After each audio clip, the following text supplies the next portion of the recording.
If it hadn't been for music, the civil rights movement would have been like a bird without wings.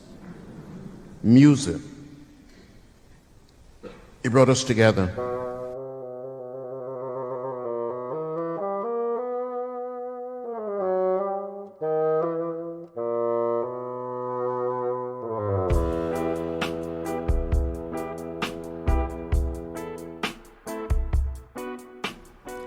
I'm Garrett McQueen. I'm Scott Blankenship. And this is Triloquy, the so-called classical music podcast that is bold, brave, courageous, and finding a way to get in the way. A quote there from the late John Lewis, who I'm going to talk a little bit about here in a bit. Rest in peace to John Lewis. Warm thoughts to his family and his friends. I mean, Scott, we could go on for a long time. He was one of those guys that I just didn't think was going to die. Yeah. You know, he was fighting through cancer, still going to the office every day. Hats off to that ethic. Yeah, I mean, the last of the big six. Yeah. I understand so much history there, but I'll be talking about the late John Lewis here in a bit. Other announcements, I want to let everyone know that there is now a Spotify playlist that you can go follow with all of the music that we talk about here on Triloquy. I've gotten all of the season 2 things up, but I'll be going back down through season 1 and still looking for somebody to take over all of the social media stuff. If you're interested, let me know. We can talk. As far as listener shout outs for the week, I would like to shout out Tim.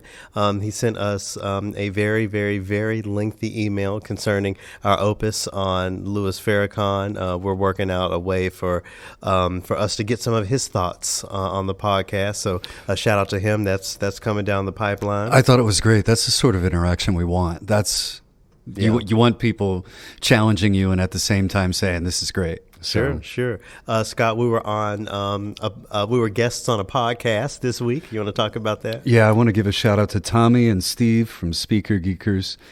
For a minute, I thought I might have been out of place, but they made me feel welcome. It could be a difficult situation for a white person to enter into a conversation that involves hip hop. Well, as this airs, our guest spot has been published. I understand based on what they said. So make sure to go listen and subscribe to the Speaker Geeker podcast. It was great to shed some light on the black side of so-called classical music, as I've been saying. I think sometimes, Scott, we take for granted those two names, Florence Price and William Grant Still, but there are so many others that have not yet even heard of them.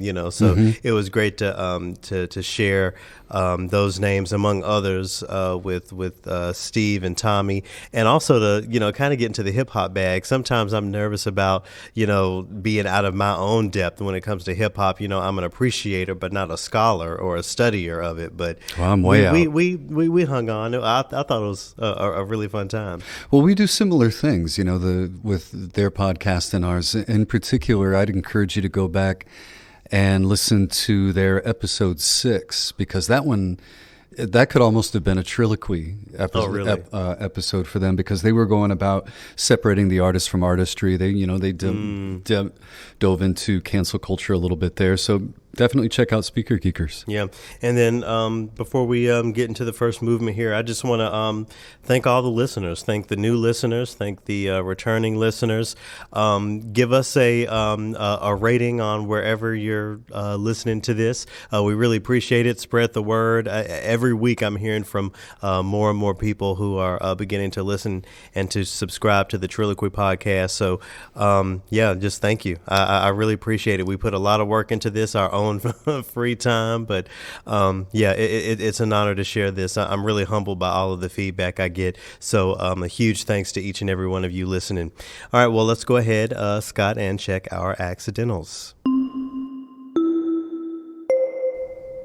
Okay, so first and foremost, I'm going to put a natural next to everything I said about Kanye last time. So just ignore me. Do not listen to me.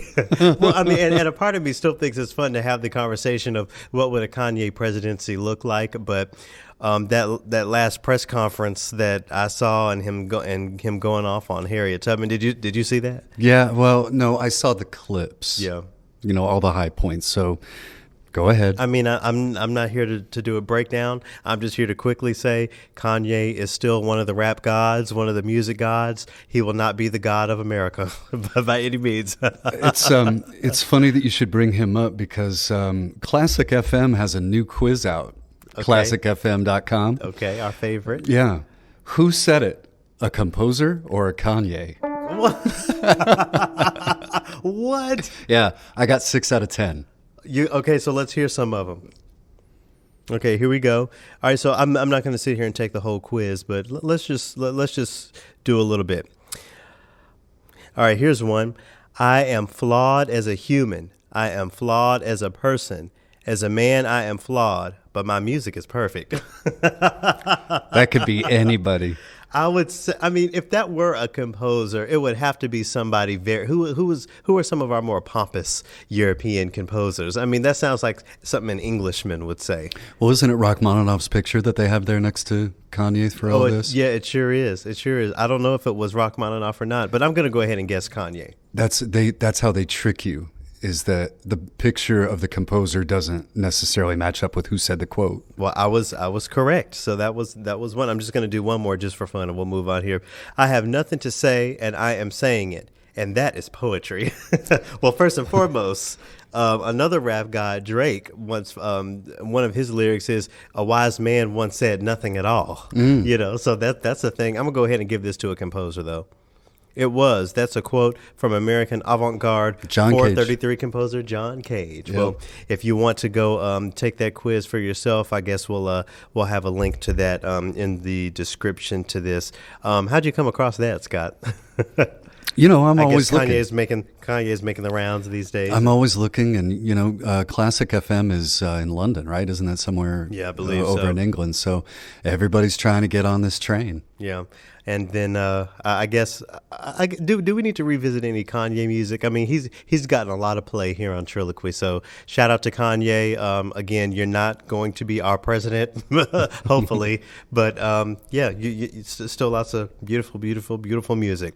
All right, so one of the things that I wanted to talk about. So there was an article that has been making the rounds. I think I'm gonna put a flat next to this concerning the audition curtain. Mm-hmm. So, we kind of explored this in depth back in season 1 with Sam Bergman, with the audition process and being behind the curtain. But basically, if you don't know, once upon a time, I believe it was 1969. Forgive me if I don't have the year correct, but 2 people sued the New York Philharmonic for discrimination, saying, you're not hiring black people, and it comes down to how you select these folks. So, here comes, lots of discussion and fast forward, and orchestras have curtains up for auditions so that you cannot see who is behind the curtain. Now, this is kind of amoebus across the field because some orchestras keep the curtain up the entire time. So preliminary rounds, second rounds, and all that, all the way up to the finals. Now, a lot of these orchestras, including the last orchestra I won a job with, that curtain comes down in the finals, and the justification is ensemble playing with other members of the orchestra. And so this article came out with the title, "To Make Orchestras More Diverse, End Blind Auditions." So one of the things, and this is by Anthony Tomasini, I'll also put a link to this in the description. But basically, Scott, what the author is saying is, we have seen gender diversity move in the right direction since these curtains, but not so much when it comes to racial diversity. And he talks about how there are flaws in the education. With the pipeline. You're right, the so-called pipeline, with so many of these organizations built to teach kids, how to win these auditions, how to get successful in them. We have to ask the question, who has access to those classes and to those resources? But, a lot of people are really, really married to the idea of this curtain. And I know, you've talked all the time about how you can't really speak to that on the theater side of things because the visual is so important. But I mean, what do you think about that in other parts of the professional world? So, and when we were talking earlier, I kind of brought up the analogy of a radio station needing a male voice. So let's say, I don't know, there are all these different voices, and the visual, how you look doesn't matter, on radio all that much, but because they want X, fill in the blank, for this male voice, they're not going off of what they hear alone, but off of what they see. I mean, what would be your reaction to that on maybe the radio front or the podcast front? If they need a male voice and I can do it, why wouldn't I do it? But let's say they need a male voice and you feel like it should be blind. It shouldn't matter what anyone looks like. Maybe, they want someone who looks, like they're going to be around for a long time. Someone who looks younger or. You calling me old? I'm not calling you old. You're calling me old? No. I'm just asking. I'm just trying to paint the picture of, why in some cases, some people will have an issue, even in light of the discussion being around diversity with that curtain coming up. I mean, if you were going for a job and in addition to sending voice samples, you needed to send a few headshots, would you not have any questions about that? Oh, man. I don't know. I don't know if they're going to want me then. Well, I mean, and maybe a lot of people feel that way. That's what I'm kind of hitting on. A lot of people still don't feel comfortable with that curtain coming up. And our guest today for the third movement, Adedeji, he talks a little bit about that. But a story I tell all the time, Scott, is how the curtain, the curtain came up when I took my audition with the Knoxville Symphony, and that kind of gave me the confidence that pushed me over, just showing these folks, I'm here, this is me, and let's do it. But a lot of people just don't, feel very comfortable. Okay, so let me clear. You said when the curtain came up, you felt...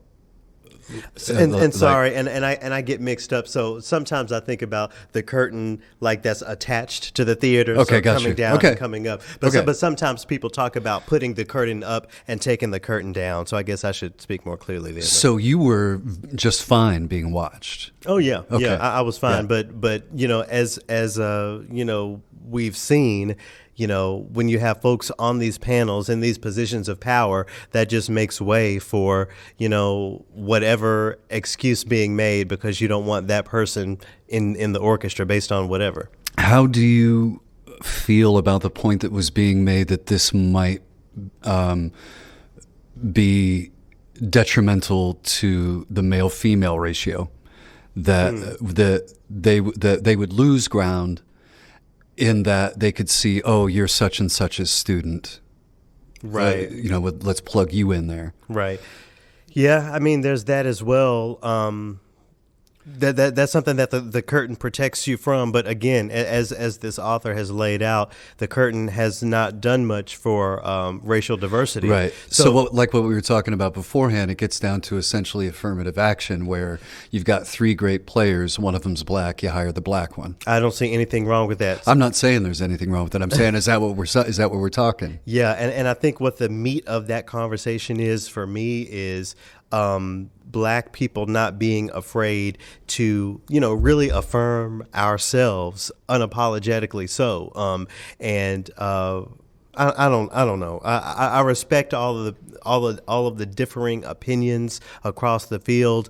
My opinion is if an orchestra wants to hire black musicians, hire black musicians. It seems that easy to me. Mm-hmm. And the assumption, the idea that quality would go down comes with the assumption that black people just don't do it as well, which we all know is not true. So, what's wrong with just hiring someone black? If you were in a position of power in an orchestra, maybe at the radio station we work at, and there was an opening. Right now, it's been announced that APM is looking for a music director. Mm-hmm. If it was up to you, would you feel comfortable specifically and openly looking for a black person or a person of color or a woman or whatever you were specifically looking for? Personally, I would. Yeah. Yeah, did I misunderstand your question? Personally, you would... I wouldn't have a problem hiring a person of color or a woman. But specifically, so, and that being the reason. No, don't they do that now?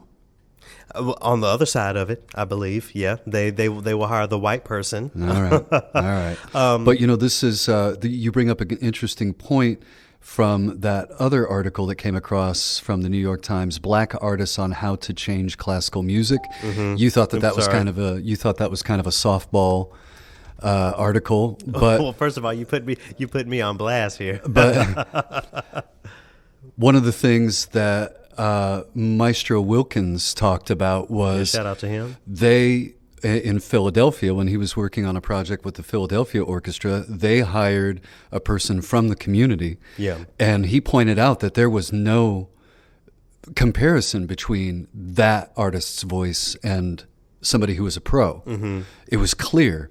But the electricity that it created, that person was from that community and they were making music together, was far more valuable. Yeah. This kind of hits on a conversation that I can't remember if we did it on the podcast or not, but the idea of perfection being reinforced through the way we record music and then, that sound being in our ear when it comes to performances, when, again, as you just said, it proves that it's not really all that important if you're engaging an audience in a more authentic way. As Maestro Wilkins laid out there, getting someone from the community. Shout out to him because he's music director of the Omaha Symphony. Yep. Hey, what? Yep. Shout out to Nebraska. But before you try to, say that I call this whole thing softball, I think there are some softball responses in here. I will be honest, but I'm going to go with, right up here at the top. For folks who don't know, we'll also put this in the description.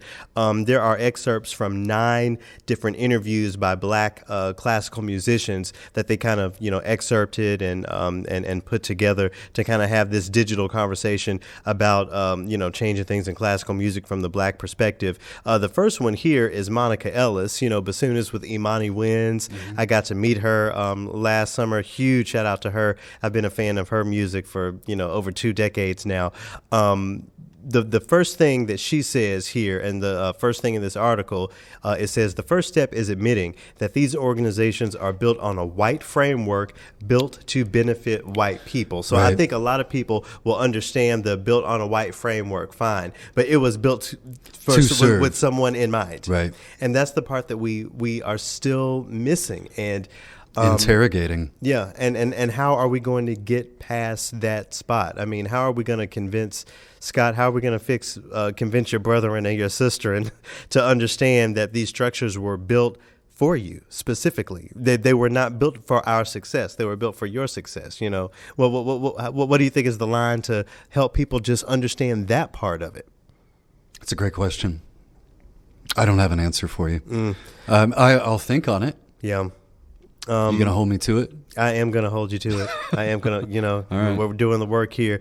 Some of the other folks outlined in this article. Jessie Montgomery was in there? Jessie Montgomery, yeah, shout out to her. Roderick Cox. Yeah. Okay. Anthony McGill, who's actually going to be on Triloquy here in a few weeks. So a huge shout out to him, principal clarinet of the New York Philharmonic. Lawrence Brownlee, phenomenal singer. He has some, his parts of Carmina Burana that he can do. Those countertenor lines are so beautiful. He has some interesting things to say. I'm not going to backpedal. I think there are some softball responses here, but the conversation is happening. So that's more than we could have said 6, 7, 8 months ago, right? Yeah, that's true. All right. Well, how about we take?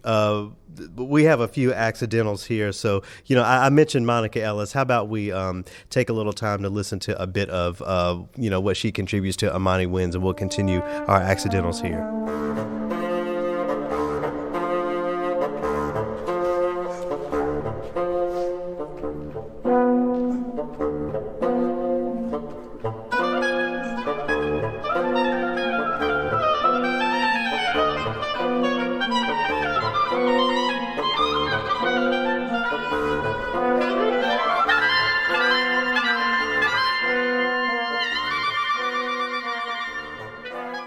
All right, so part two of movement one. Did you have any accidentals left? Because I wanted to talk a little bit about John Lewis to transition us, but if you have another accidental. Yeah, one is on my own. I'm going to put myself on blast here because listening back to last week's Opus, there was a part where I talked about men, natural for yourself. Like men voting to give women the right to vote. Right. And at first blush, it sounds like, men were doing this magnanimous thing and wasn't acknowledging the work that had been done by all the women leading up to that. I didn't mean to do that. And seeing as how I have gotten into the habit of calling out certain critics and reviewers and things about saying your headline and your lead out loud before you press end, I thought what's good for the goose is good for me too. So I didn't mean to do that, and I'm going to do better in the future. I'll take that with me. And I also wanted to give a shout out to Marga Richter. Do you know Marga Richter? Composer and champion of women in classical music. She died at 93 years old. You guys, go listen to her concerto for piano, violas, cellos, and basses from 1955.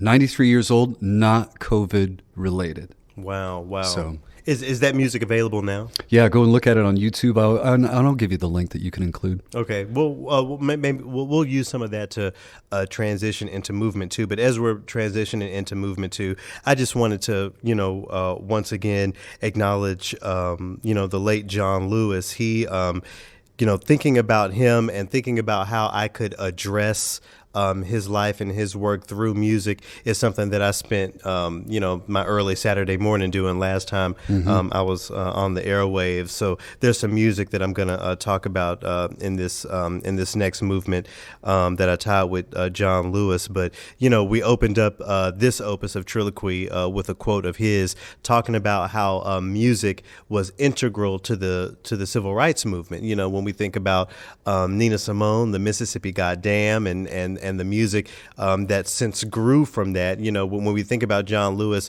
we think about that bridge in Selma, and then of course the song Glory, which featured John Legend, and so I really appreciate how so many of these great leaders, John Lewis included, kept an ear on the music and understood how important and how integral it is to all of these conversations. So, there's really, I get choked up thinking about it almost because it validates what we're doing, and it validates, Black people's space in this world of music. Think about some of the music that was sung on those marches. What would it be like to be in the midst of all those voices and experience that? And what that music did, how it energized them, how it empowered them, how it, if it was a time of mourning, how it was that sense of comfort. And, again, John Lewis recognizing that and being a proponent of that is so powerful, and it is something that we can't overlook. You talk about watching all of these monumental personality sort of people passing away, and I'm looking around wondering who's stepping up to take the mantle, It's funny that you say that. I want to shout out Joel and Jasmine, a couple of our friends here in the Twin Cities. We did a little physically distanced picnic, and that was a big part of our conversation. Who is our next leader? Who on a national level are we going to look to, for that leadership? And Jasmine actually suggested Dave Chappelle because he speaks sort of unapologetically. But think about it, these and not to loop Kanye back in, but it could be someone who might not be suited for the presidency or the nuclear codes, but someone who really does have a dedication to racial equity, Black equity, a united working class, as we explored last week with Paul Robeson. So, I guess that's the next big question: who's gonna be our leader? If you have any suggestions, please send them along. Send them our way. I would love to think about it and have as much help as I can forming all of that. All right, so let's go ahead and transition into our second movement, Strike a Chord. And as promised, we'll listen to a bit of that music by the late Miss Richter.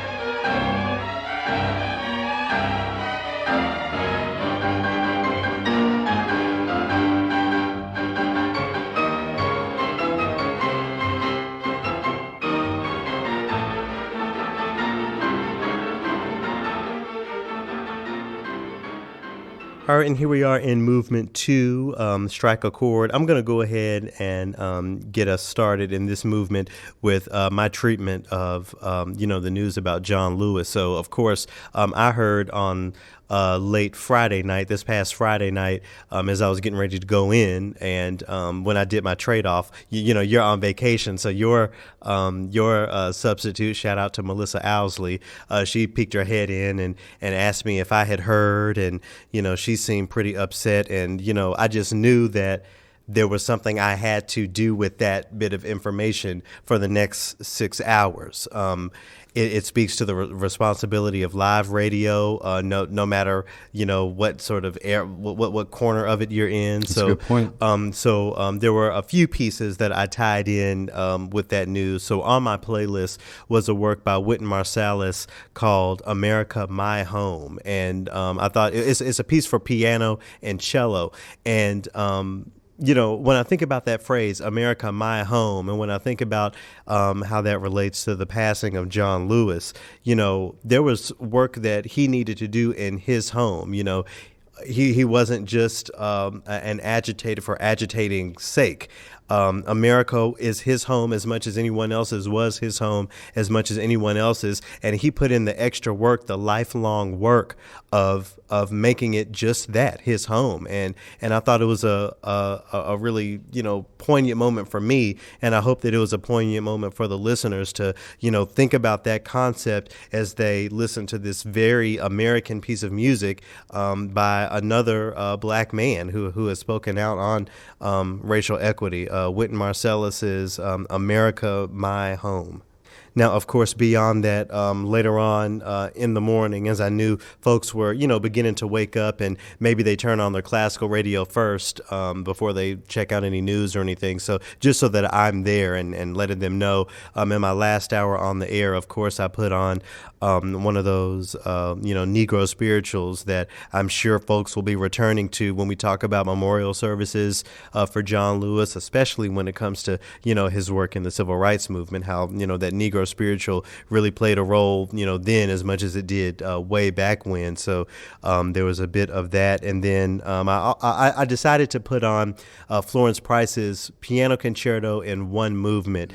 In that piece, you can hear the struggle, you can hear the hardship that Florence must have been going through, that John Lewis lived through. You can hear the romance of blackness, just the celebration of those what I always imagine as those late nights in the South under a star-filled night with your significant other, or I guess your spouse if they're there as well. Mm-hmm. And then also always with Florence Price, you get those really fun Juba dance inspired movements that really speak to what is celebratory about being black. It's not only about the struggle, but about the celebration. I got a lot of feedback from the way I handled that, and even since I've been listening to that concerto more and more, and on a personal note, that piece of music, Florence Price's One Movement Piano Concerto, was on the last concert I gave down in Knoxville. Before I put the bassoon back in its case in a professional capacity, I spent some time with that piece of music, and I've been spending even more time with it lately. So I would really encourage everyone to go take a listen to that. I'll link a really great recording of it, put it on the Spotify Triloquy Tracks playlist. Florence Price's Piano Concerto in One Movement.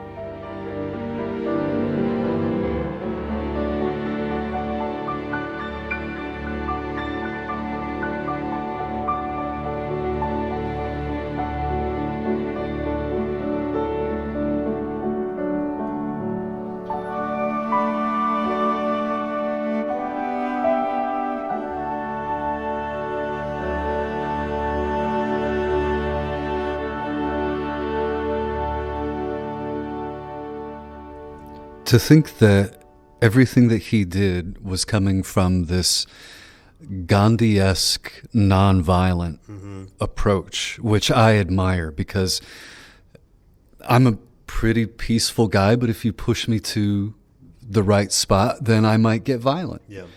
And I cannot imagine what it would be like to be sitting at a lunch counter and have, let alone the name calling, but condiments poured on you and cigarettes put out on your skin.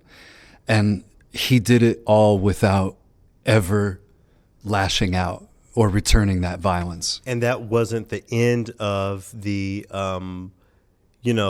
the backlash. After they're, sprayed with everything, stuff poured on them, they go to jail, right? Because they are breaking the law. A phrase that a lot of people have been passing around in light of this tragedy is good trouble. Mm-hmm. I can probably pull up the quote here. Okay, so the quote from John Lewis is, "I want to see young people in America feel the spirit of the 1960s and find a way to get in the way, to find a way to get in trouble. Good trouble, but necessary trouble." And I mean, goodness. As I spoke before to, John Lewis affirming the importance of music, when I read that quote, I just feel so affirmed. I can't compare myself to, the Freedom Riders or those sitting at those. I can never compare myself to that. But Scott, I stay in some trouble with somebody I feel like. Mm-hmm. And when I see this quote, John Lewis talking about getting in the way, getting in that so-called good trouble, I feel like I'm doing just that. I mean, are we not? You are, yeah. Oh, you said I am. Okay. No, I'm affirming. You asked if you weren't doing it, and yeah, you are. Yeah. I mean, and as I said before, we could really talk about him for a long, long time. But I hope everyone will, go back and learn something that you didn't know about the late John Lewis. Read some of his quotes. He was there on that stage for the famous "I Have a Dream" speech. John Lewis did the work, and we lost him, but we can't forget him. We have to make sure that his legacy stays alive.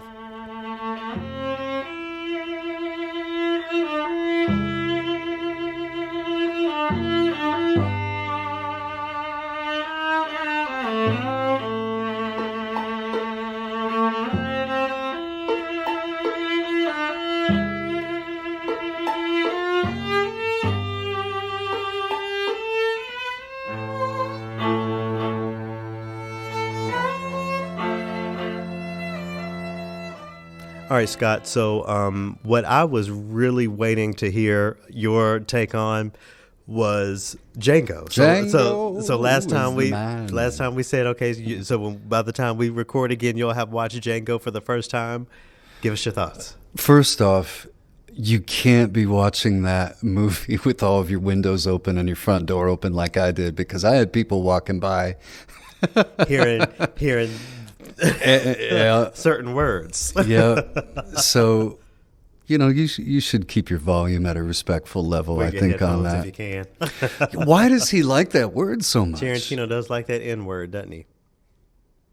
But I don't get it. But as we were talking about earlier, I think the violence of that word in that context is something that should be seen in a movie like Django. Just making sure that we're never painting the happy slave narrative. On the last opus, we began with that quote from Dr. With that quote from Dr. Schultz.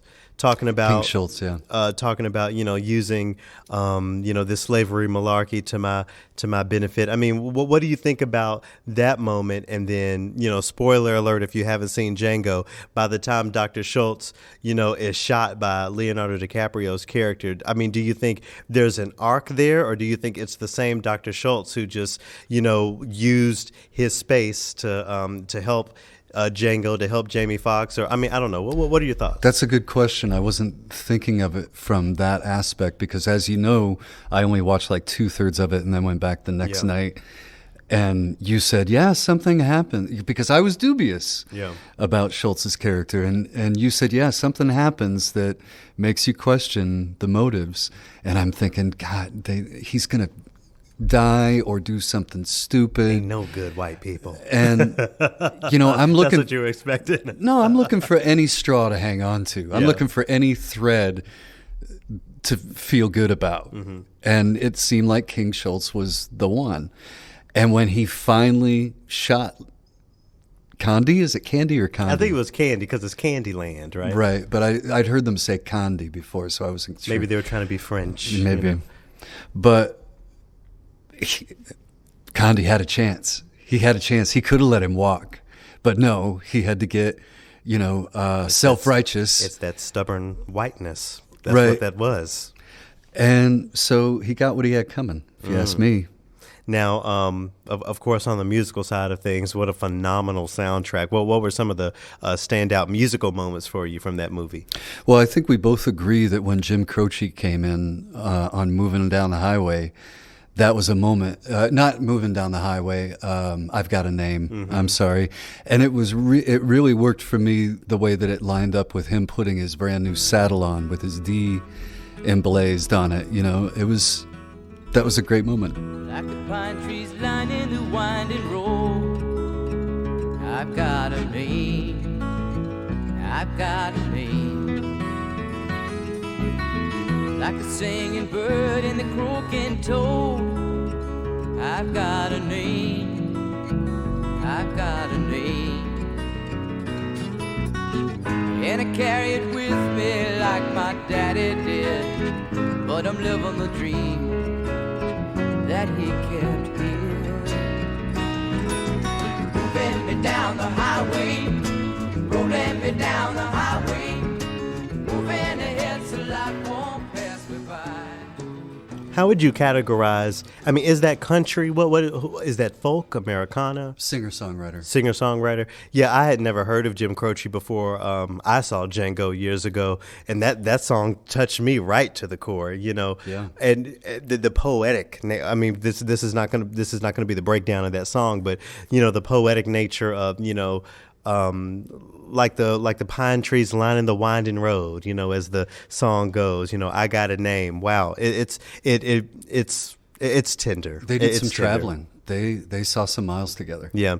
Now you also spoke to the Verdi on in Django, right? Mm-hmm. What you think of? I don't know, because as you've laid out something that I didn't always quite think about when it came to that movie, the story of Brunhilde and Siegfried. and Siegfried, and then we have this Verdi, very angry, Right. Tarantino did the work because, let's face it, it's Karl Orff and O Fortuna. Whenever you need that sort of element, that sort of hair-raising choral work, right? Yeah. And the fact that he didn't default to that, number one, that was great. But then I don't know, that was kind of a choral music deep track, wasn't it? I mean, and we talk about the canon all the time, but that Dies Irae by Verdi is one that I think should definitely stay.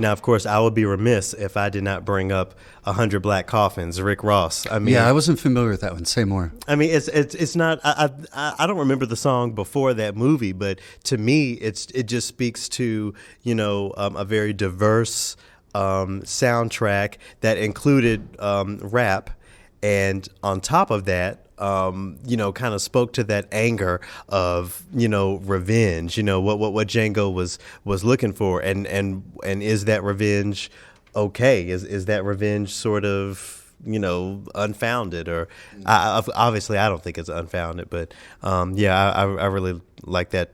Like that song as well. So go look up the Rick Ross 100 Black Coffins.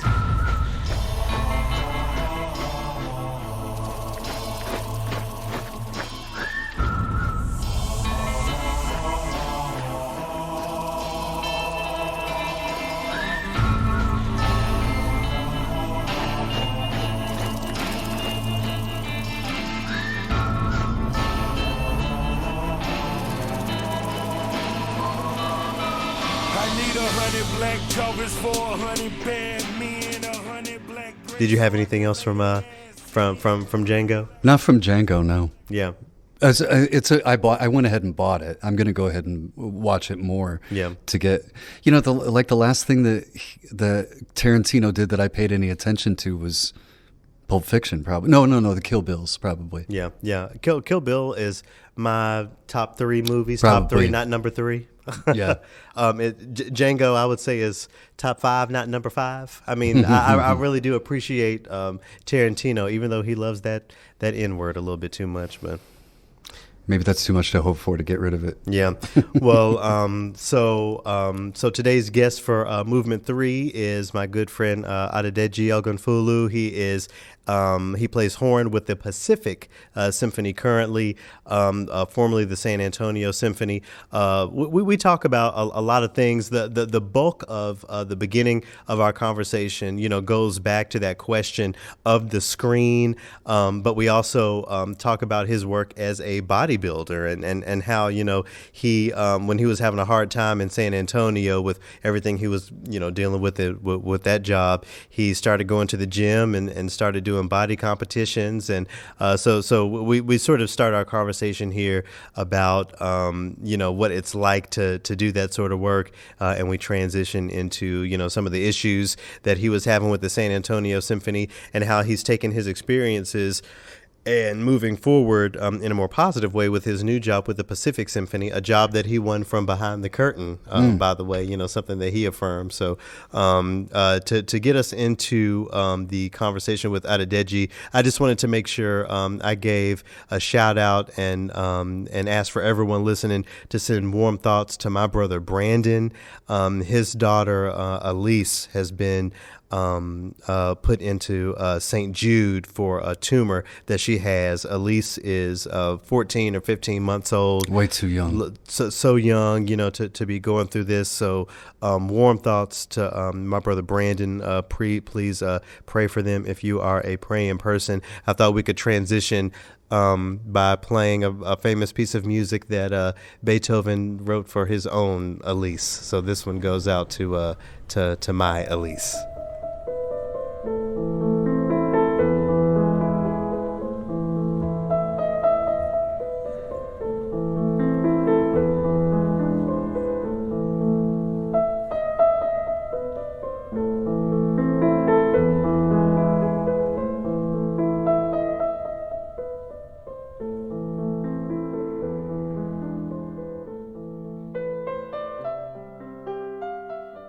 It's definitely something that I've discussed with people who were in San Antonio at the time, but definitely not.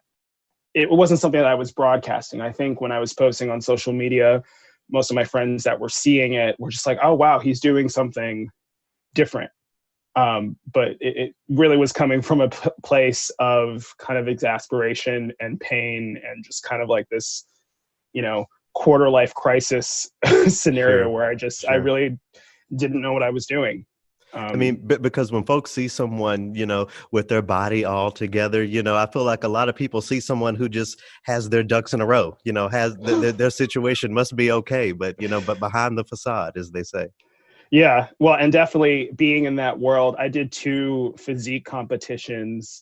And first of all, I have to say that was probably the hardest thing I have ever done. Harder than taking an audition?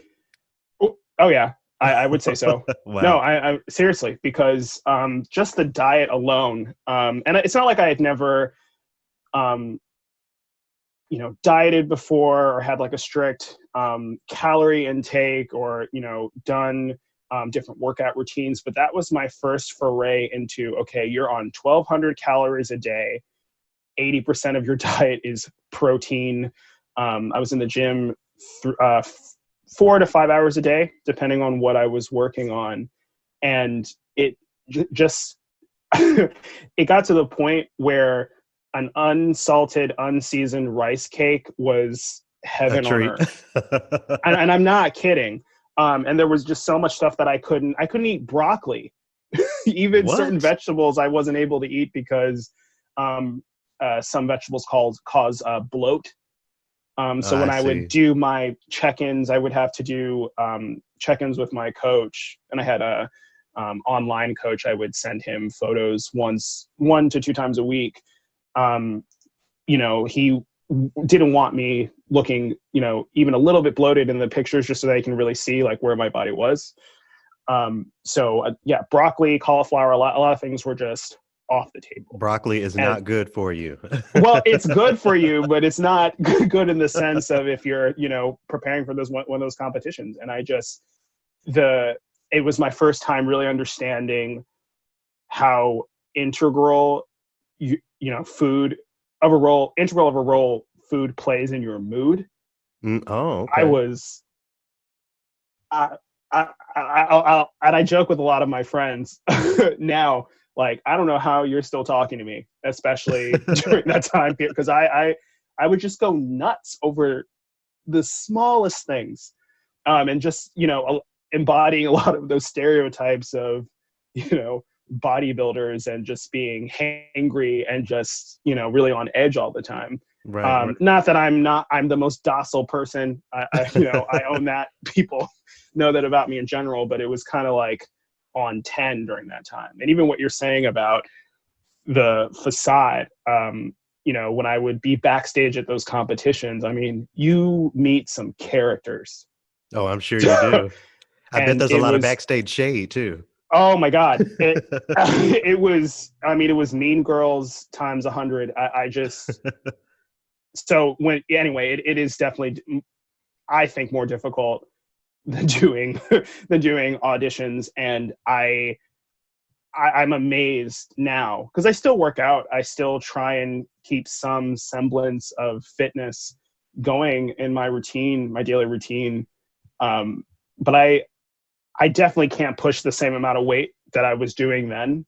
But I look back and I'm just like, how was I doing that? But I was just kind of so, like I said, so exasperated with my situation.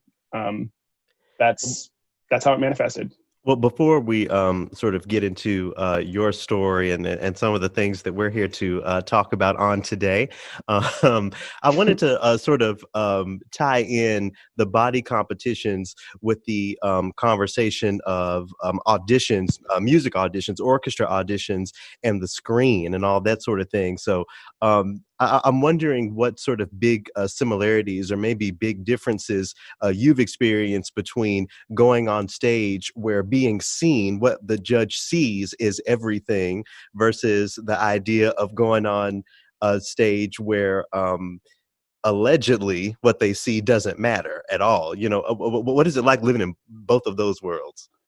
That's a really interesting question. And, I never have thought about that. I will say the similarity between the two, especially when you're taking an audition, and someone like me, I'm not this, wunderkind of the horn. I've really had to work very, very hard to get to where I've gotten in my career. So with auditions, I studied with Jennifer Montone. She's principal horn of the Philadelphia Orchestra. Did my undergrad at Curtis Institute, and that's where I studied with her. And she has like a very kind of persnickety, fastidious approach to taking auditions, where there's kind of like, and a lot of people have, a lot of teachers have this kind of plan, but it's kind of a thing where it's at least 8 weeks out. You're starting your audition preparation. You're going through the list of the excerpts, marking them 1, 2, 3. 1 meaning, okay, I've got this in the bag, or I'm most comfortable with this excerpt. 3 meaning, you're in danger, girl. Like, you need to spend a lot of time working on this. And 2 is, in the middle. And throughout the audition preparation process, that some of those numbers might change. Your 1s might go to 3s, your 3s might go to 1s, etc. Recording yourself, doing mock auditions for your friends. And, she has a very outlined, detailed approach and method to how to structure your time leading up to the audition, so that you're, being as efficient and you're building that preparedness as much as possible. And I guess the similarity with, the bodybuilding or the physique competitions that I did is that, it was a similar thing where you don't just look, physically in your prime in a span of a month. The first competition that I did, it was a 12-week process. And it was just basically, you know, trying to build mass while at the same time, you know, cutting down your fat reserves as much as possible, which is a very hard balance. And I mentioned those check-ins earlier where my coach would look at me and say, okay, we're going to tweak our workout this way. We're going to tweak your macros or macronutrients this way, the proportion of, you know, fat to carbs to protein. So that would change as the competition got closer, I guess. And I guess that's a similarity with, you know, the number system that I was talking about, because things where I thought, oh, I got this, and my coach would look at me and be like, no, you don't. we're going to change that 1, 2, or 3. That was definitely, I would definitely say that is a similarity. And just speaking about the component of the appearance factor, I mean, it's a strictly, you know, visual experience. And I also have to say, it's so strange going to bodybuilding competitions and having people cheering at you or for you when you're just on stage striking poses. And it's not like I'd never seen that before. I've seen, you know, videos of Arnold Schwarzenegger at his competitions, but also the kinds of characters that come to watch bodybuilding competitions. Like there are bodybuilding groupies that go from competition to competition. Yeah. Just, you know, acting like they're at a Beatles concert over people all oiled up and like tanned on stage. So I guess that's the big difference, is one field is strictly visual and the other field is supposed to be just, or on its face. Especially with the advent of the screen, supposed to be about your musical and technical proficiency on the instrument. It's so interesting that you talk about, you know, going on stage and, you know, folks are screaming for you for striking a pose, you know, that sort of that sort of reinforcement coming from the audience. When I won my audition with the Knoxville Symphony, so that screen comes down on the final round. And the reason is, you know, playing with the section so they can see, you know, and we'll talk about that word later, so they can see how you'll play with the section. But anyway, you know, when I come out on stage for the finals, I will never forget. I looked out into the hall to see the panel, and Ebony Thompson, our good friend Ebony, shout out to Ebony. Yeah. She was playing with the Knoxville Symphony at that point, and when I walked out on stage, we like locked eyes, and she grinned and sort of nodded her head. And for me, that was just sort of that reinforcement I meant. I was like, yeah, see, we're Black, we're in the room, and I'm going to show them, you know. And I ended up in the audition. Maybe the results would have been the same if the curtain were down, but maybe it wouldn't be. You know, the conversation that followed that, especially with the principal that I played with at that time, was that that round is really what put me head and shoulders above everyone else. You know, the synergy I was able to create in that moment. And as we're talking about these days, diversifying orchestras and maybe even taking that screen down, I'm wondering what your opinions are along those lines. You know, the screen coming down in a way benefited me, you know, and that's what many people allege, but that's not, it doesn't seem to be the popular opinion among musicians, at least in my circles. Yeah. I will say I have 2 reasons for personally why I am for the screen staying up the entire time. I'll start with, you know, one situation I had when I was in San Antonio, and I'll give some backstory. Sure. When I joined the orchestra as a 4th utility horn. So I mostly played 4th. 80% of the time I played 4th horn. But I played some 3rd. I played some 2nd horn. And on a couple of occasions, I played assistant. It was really all over the place in terms of the expectations of that job. So you were hired on for this rotating, this very dynamic position in the horn section. Yeah. And, you know, I looked at it as a challenge, and I did enjoy it to a certain degree. But that's not very common in a lot of other orchestras. So anyway, I joined the orchestra as 4th utility horn, and I got tenure in believe it was November of 2015. And then a couple of weeks after that, there was an emergency orchestra meeting that was called by management and the orchestra committee.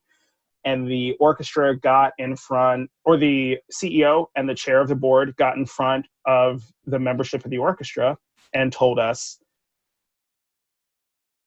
and I'm summarizing, but if you guys do not take this 10% pay cut, the orchestra doesn't have enough money to finish past January. Okay. So that was kind of like a crisis moment for me, because I didn't go in thinking or not knowing some of the financial history of the orchestra. There have been a lot of issues financially with that orchestra over decades. It's been a pattern. It's not a one-off thing.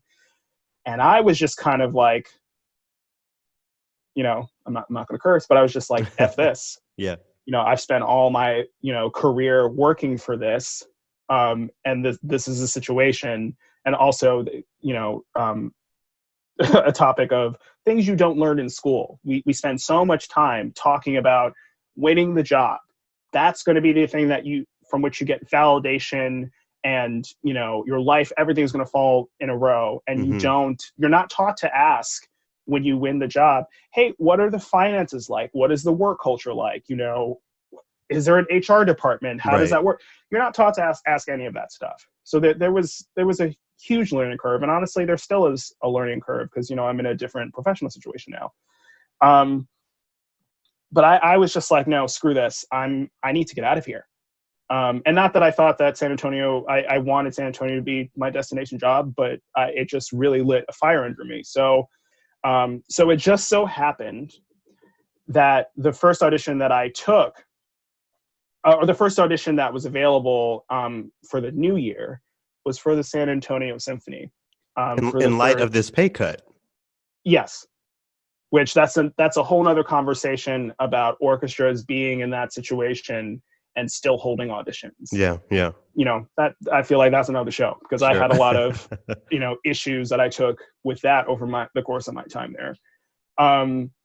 But I saw that and I was like, look, I really genuinely mean this. I want to say this before I get into the rest of the story, because I got really close to that job and didn't take it well when I didn't get it. But I did not want that job. I was looking to get out. But the reason I decided that I should take that audition, I was like, it's right down the street. It's, third horn repertoire that really wasn't as much within my wheelhouse. So I thought it would be a good experience, just preparing repertoire that I hadn't seen in a while. So it was an audition for third horn in the San Antonio Symphony. Third associate horn, yeah. And I just thought it would be a good way to get my feet wet.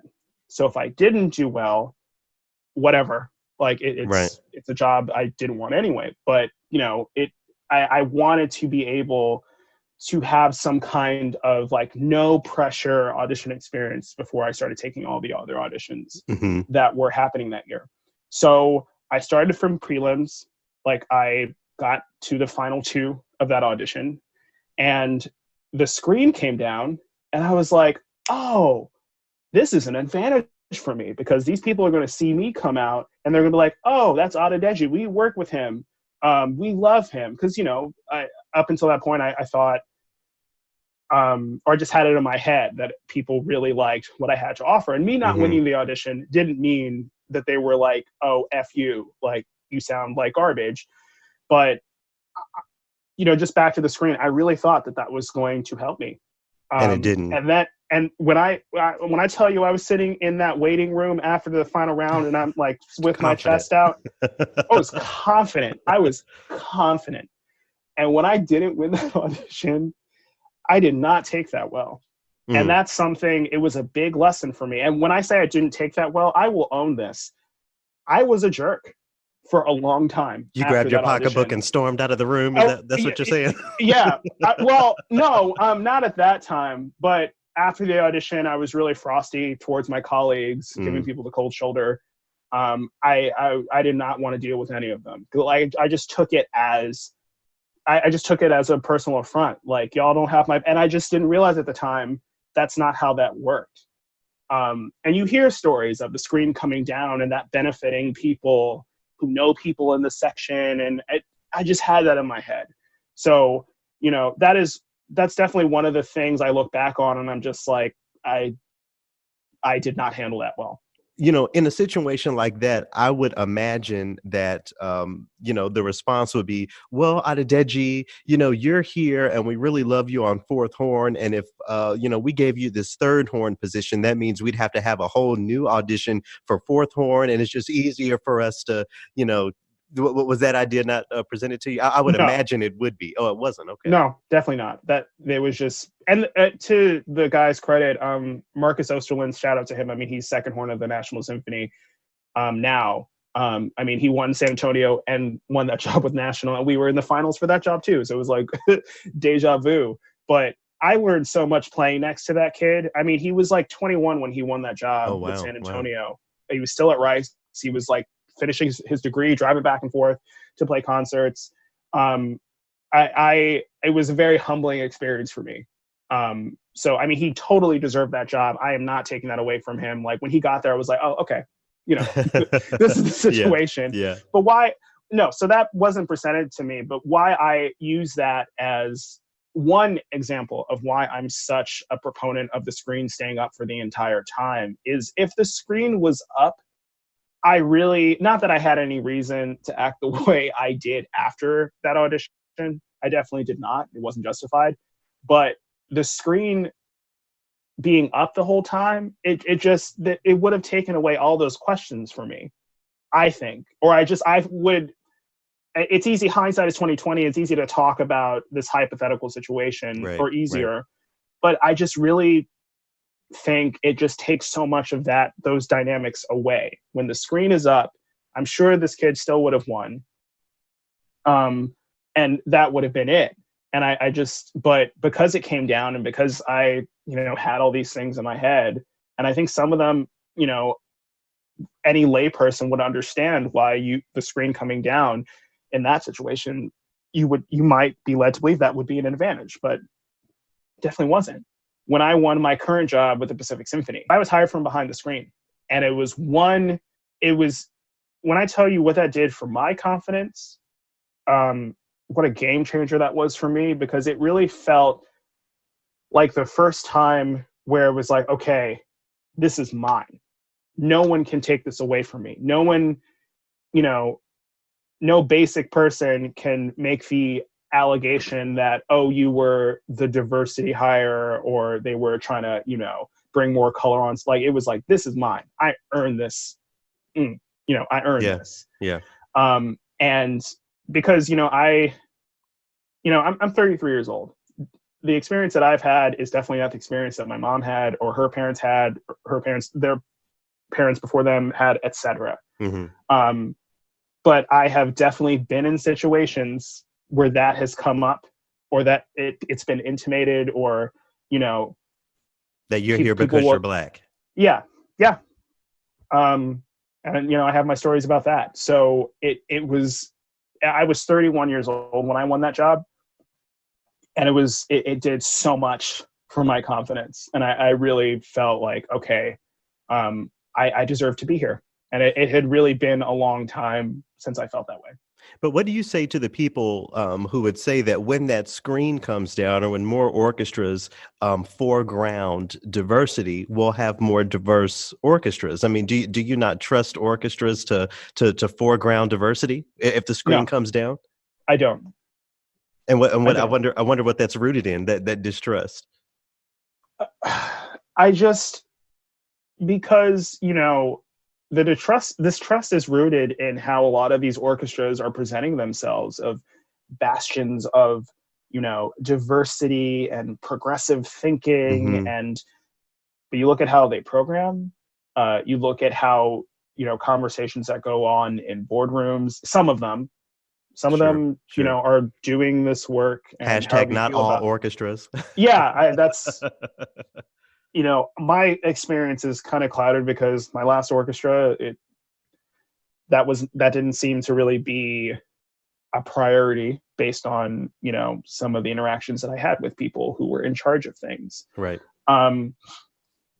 I don't. So that's where my lack of trust comes from, because the way they're presenting. But speaking of, behind the facade, the way that orchestras, especially right now with the current social climate, the way that they're presenting themselves, there's just not really the history to back that up. And I just really feel, and I know people like to use the Met as the model of, you look at how many Damari McGill, Anthony McGill, Weston Sprott, Billy Hunter, that's 4 people that I'm rattling off. But you'd be hard pressed to find any other orchestra where there are that many, like full-time, like large orchestra where there are that many Black musicians. I honestly can't think of an example. And they're all, I mean, you can't knock that process. Like the Met is one of the greatest orchestras on earth. That's my personal opinion. So that's just why I really fully believe the screen needs to stay up. And, I know you were mentioning that New York Times article. I'll admit, I only read half of it before I was just like, I can't. I was like, I can't deal with this. I can't deal. This just, it was clearly written, and maybe this guy knows more about the system than he was letting on, but it was clearly, for me, it was like, this just sounds like a reviewer who has a very peripheral knowledge of how auditions work. Right. Coming in with his, brainchild of how to fix. I got it, fixed it, and it was just like, no, sit down, sir. Like, please stop. Well, you mentioned our Black colleagues in the Met, and Adedeji, if I'm going to be honest, I just can't help but to also point to the tools that they had that led them there. The schools that they were able to go to, and you mentioned yourself that you are a graduate of the Curtis Institute. This bastion of education for orchestral musicians. I mean, what part does that play in the conversation? Maybe even your story in particular. Having access to the greatest things, and yet still being a part of a perceived marginalized community, or having to be a diversity hire, despite the fact that, you have the same foundation as all these white folks. That's a lot. And it's hard to answer that question without knowing the opportunities that the people that we just discussed were afforded before they got into the Curtis Institute. Yeah. We should lay that out. I don't know their stories or exactly. Yeah. Because when I was at Curtis, I mean, there were definitely some people who did not, and I'm putting this in quotes, come from means. Sure. They, they came from cities that had a lot of resources where they could get scholarships to attend programs, where they could, there was like access for them. And it's not, even though a lot of people in classical music, especially if you're, a string player, some of the people I went to Curtis with had orchestras had instruments rather, that are more expensive than any house that I will ever live in. Sure. Sure. So, and how they were able to get those instruments. I mean, you have to have, some coin to be able to afford an instrument like that. Unless you're getting it out on loan. How have your experiences informed the way that you're traversing the field now? Especially considering that you just got tenure in a new orchestra, the Pacific Symphony. How does this? How do these conversations apply? What do you think is our part in changing things? That's an interesting or question. Is it up to us? I guess I should ask. That I don't know if I can answer that adequately enough. I know that I had my certain sets of experiences in San Antonio that led me to really understand it doesn't matter how messed up things, if you experience something that's racially insensitive, or where you feel like you're being attacked, or people aren't having your back, or whatever it is. Yeah. That stuff, especially when you're under tenure review, you really have to smile all the time. You have to present and I feel like as a black man, like I have to present myself as non-threatening as non-threatening of a way as I possibly can. Especially a black man with muscles, to pull it around full circle. Okay, Garrett, I have feelings and thoughts. I'm not just meat. Anyway,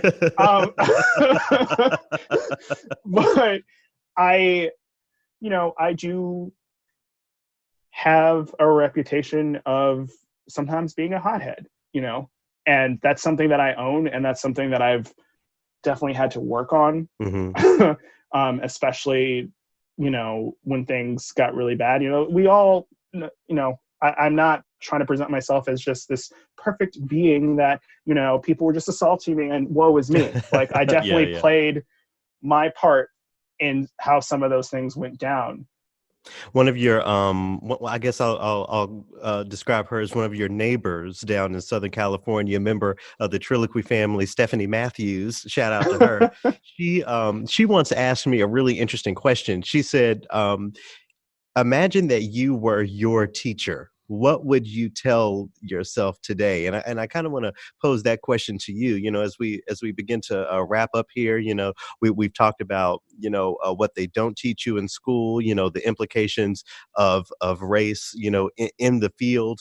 If you were teaching that Adedeji in the DC youth program, or whatever, what would you tell him today about the path that lays before him? No, that's an interesting question. I think not getting validation or seeking validation so much from outside sources. And I think that was something that I spent a lot of time just wanting validation from like our heroes in the field. I think that took away from me actually finding where my voice was. Wow. And like actually developing my own sense of self, just like as a horn player. I was so hung up on trying to imitate other people. And there is some kind that does play a role in the things that you're doing. But it was too much of a role for me. So that's what I would say to him. Just like really have a better understanding of what you want to contribute, not how much you want to imitate. So. Yeah. We kind of started by talking about, your time in the gym and everything. My COVID body is in full force, unfortunately. Spending all these days indoors. For me and for other folks who are, whenever we get to it, when we start to beat the pavement, get back into the gym or whatever. What's a piece of so-called classical music that you would suggest bringing in with us? What's going to just push us over the edge to help us get that final rep in? Oh, Garrett.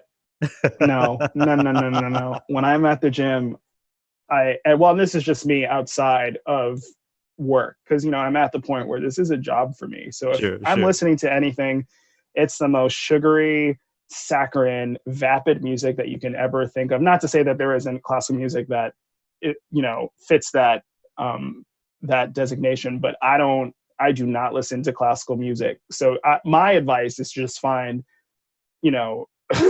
the music that would speak to you if you were at the club. Like that is what would get me if we ever are in a situation where we're able to be in a gym again. Like so I'm not going to sit here and suggest some Mahler and you need something where the beat is just, it's the same, there's no variation, there's no dynamics, it's just being your Ratchet self. That being your Ratchet self. I will definitely take that advice up. Adedeji, it's really been great to talk with you. Thanks so much for sitting with me. Yeah, no, I appreciate it. Thanks for having me. Shake that ass for a shot, get it clapping. Pop that pussy for my niggas, don't be acting. Let's get ratchet, let's get ratchet, let's get ratchet, ayy. Let's get ratchet, let's get ratchet.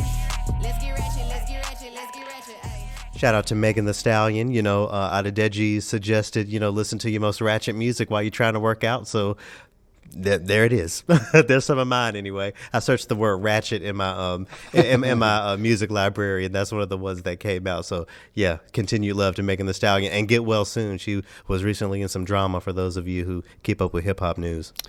What is Ratchet? Okay.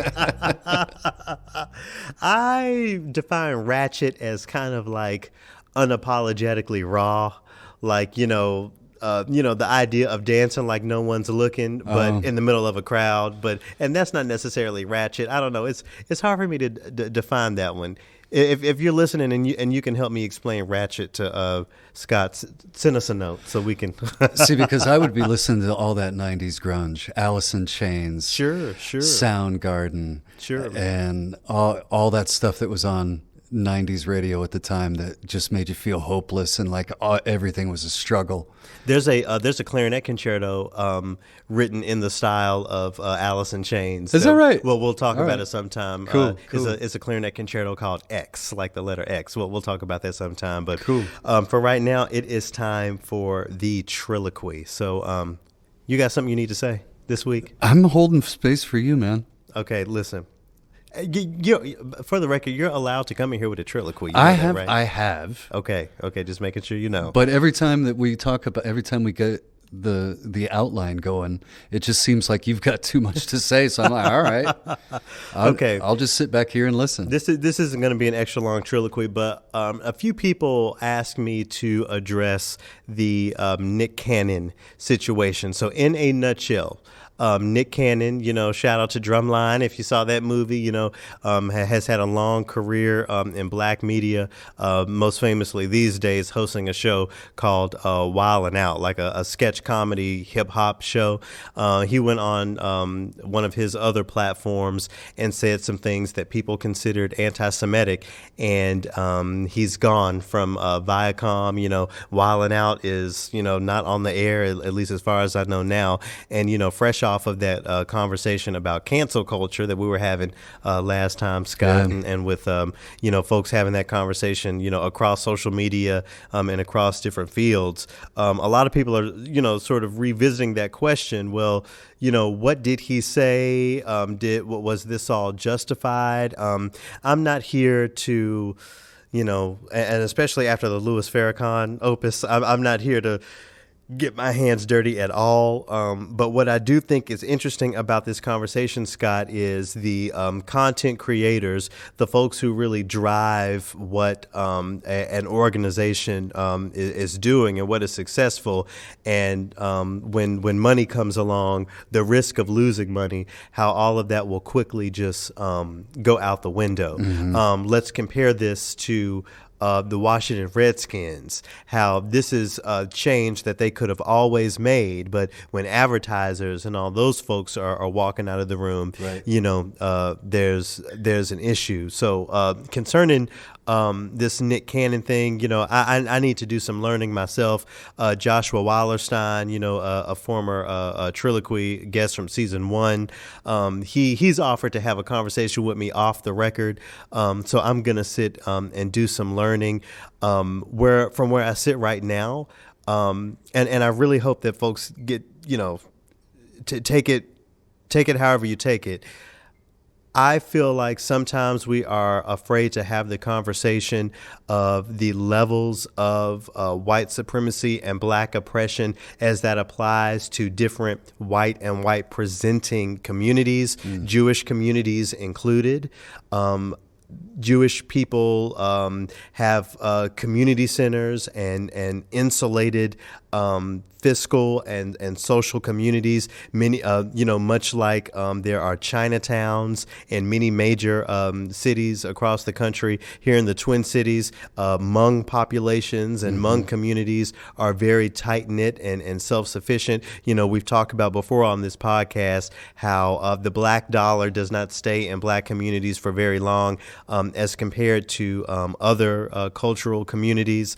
The conversations are not easy. I think Nick Cannon sort of, I don't know, just didn't approach it the right way, especially these days when everyone is looking for something, something to call out, something to critique. So, my thing is, and I kind of, touched on this when we were talking about the curtain as well earlier in this opus. Black people, I think we just have to stop being afraid to affirm ourselves, to put ourselves first, and to look for our own liberation. I don't think there's anything wrong with that. Do you think there's something wrong with that? I don't think there's anything wrong with that. All right, wonderful.